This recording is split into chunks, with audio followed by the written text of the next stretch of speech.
Urgensi dan esensi Pancasila sebagai sistem filsafat.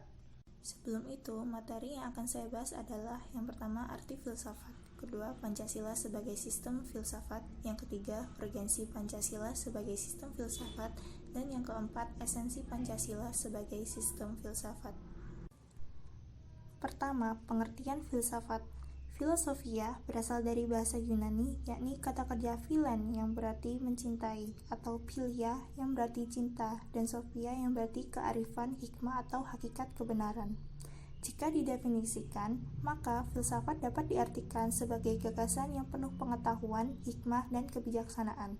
Secara umum, filsafat adalah ilmu yang membahas segala fenomena yang ada dalam kehidupan serta pemikiran manusia secara skeptis dan bersifat kritis. Yang kedua, Pancasila sebagai sistem filsafat. Mengapa Pancasila dikatakan sebagai sistem filsafat? Pertama, dalam sidang BPUPKI pada 1 Juni 1945, Soekarno memberi judul pidatonya dengan nama Philosophisch Grundslag daripada Indonesia Merdeka. Adapun pidatonya sebagai berikut. Paduka Tuan Ketua yang mulia, saya mengerti apa yang Ketua kehendaki.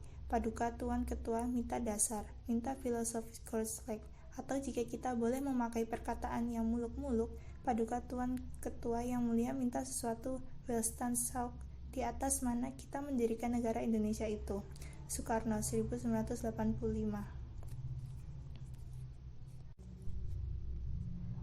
Nur Bakri menjelaskan bahwa Pancasila sebagai sistem filsafat merupakan hasil perenungan yang mendalami dari para tokoh kenegaraan Indonesia. Hasil perenungan itu semula dimaksudkan untuk merumuskan dasar negara yang akan merdeka. Selain itu, hasil perenungan tersebut merupakan suatu sistem filsafat karena telah memenuhi ciri-ciri berpikir kefilsafatan. Adapun ciri-ciri berpikir kefilsafatan meliputi yang pertama, sistem filsafat harus bersifat koheren. Artinya, berhubungan satu sama lain secara runtut, tidak mengandung pernyataan yang saling bertentangan di dalamnya. Kedua, sistem filsafat harus bersifat menyeluruh, artinya mencangkup segala hal dan gejala yang terdapat dalam kehidupan manusia. Ketiga, sistem filsafat harus bersifat mendasar, artinya suatu bentuk perenungan mendalam yang sampai ke inti mutlak permasalahan sehingga menemukan aspek yang sangat fundamental. Yang keempat, sistem filsafat bersifat spekulatif, artinya buah pikir hasil perenungan sebagai anggapan yang menjadi titik awal, yang menjadi pola dasar berdasarkan penerahan logis, serta pangkal tolak pemikiran tentang sesuatu. Kedua, Pancasila sebagai Weltanschauung, artinya nilai-nilai Pancasila itu merupakan sesuatu yang telah ada dan berkembang di dalam masyarakat Indonesia, yang kemudian disepakati sebagai dasar filsafat negara. Ketiga, urgensi Pancasila sebagai sistem filsafat. Pertama, meletakkan Pancasila sebagai sistem filsafat dapat memulihkan harga diri bangsa Indonesia sebagai bangsa yang merdeka dalam politik, yuridis, dan juga merdeka dalam mengembangkan ide-ide pemikirannya untuk kemajuan bangsa, baik secara material maupun spiritual. Kedua, Pancasila sebagai sistem filsafat membangun alam pemikiran yang berakar dari nilai-nilai budaya bangsa Indonesia sendiri, sehingga mampu dalam menghadapi berbagai ideologi.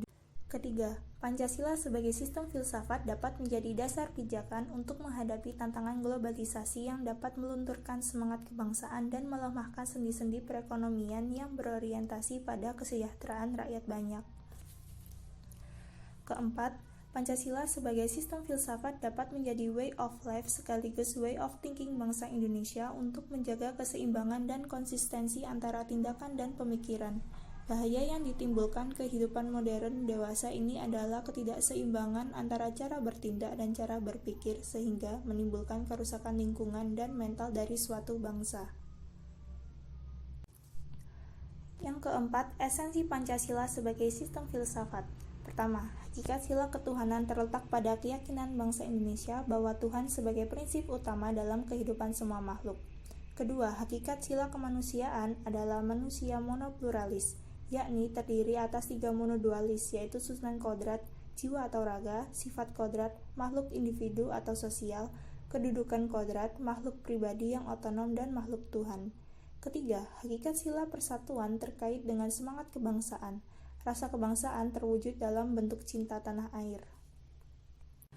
Keempat, hakikat sila kerakyatan terletak pada prinsip musyawarah. Artinya, keputusan yang diambil lebih didasarkan atas semangat musyawarah untuk mufakat, bukan membenarkan begitu saja pendapat mayoritas tanpa peduli pendapat minoritas.